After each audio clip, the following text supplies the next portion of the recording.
Children are often said to be highly trusting or credulous, and for several reasons. First, it's a cherished notion, both historically and currently. It's one of the things that adults find so charming about young children, namely their trusting nature.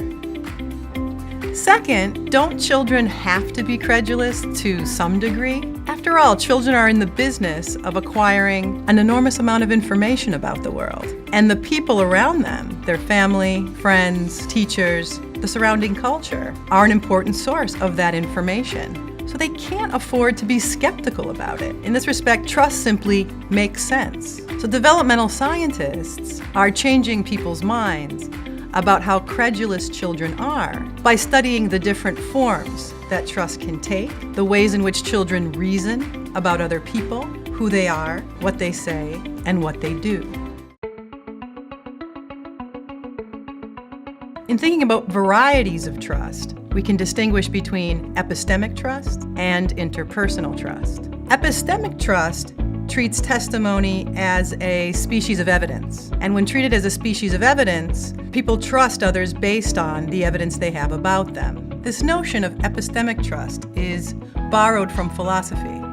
So philosophers have pointed to the grounds we often have for trusting others. Information about the speaker, or the context, or a particular testimonial practice. And when we think about epistemic trust in this way, trust is really grounded in some form of evidence. So in the field of developmental psychology, psychologists are studying epistemic trust by manipulating the evidence they present to young children. So you might present children with 3 pieces of evidence that someone's an accurate speaker, or you might give them 3 pieces of evidence that someone's prosocial or kind in their actions. And we can ask how that evidence bears on their future trusting decisions.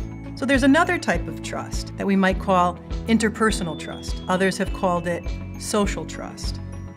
And with this form of trust, it's not about having evidence. Rather, interpersonal trust is about making a kind of decision to rely or depend on someone, and doing so despite having evidence against them or having no evidence at all.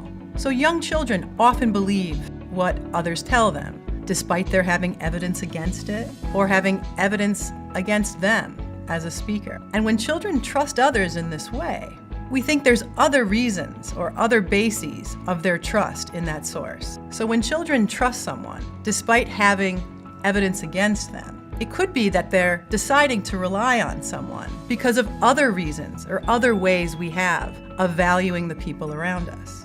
So one way to see this is to appreciate that even if someone provides you with false information, you might still have good interpersonal reasons to trust them. So in research by Vikram Jaswal and colleagues, and Gail Heyman and others, adults are tasked with hiding a treat under one of 2 locations, and children are invited to find the treat. And in the task, the adult actually presents false information about where the treat is hiding. And despite these falsehoods, children continue to trust that source for information. So if you think of this in terms of epistemic trust, it could be that you simply need more evidence to identify a deceptive intention and discount that source. If you think of this in terms of interpersonal trust, perhaps one thing that makes it difficult for children to mistrust in that case is when information is helpfully and cooperatively offered to them, much like advice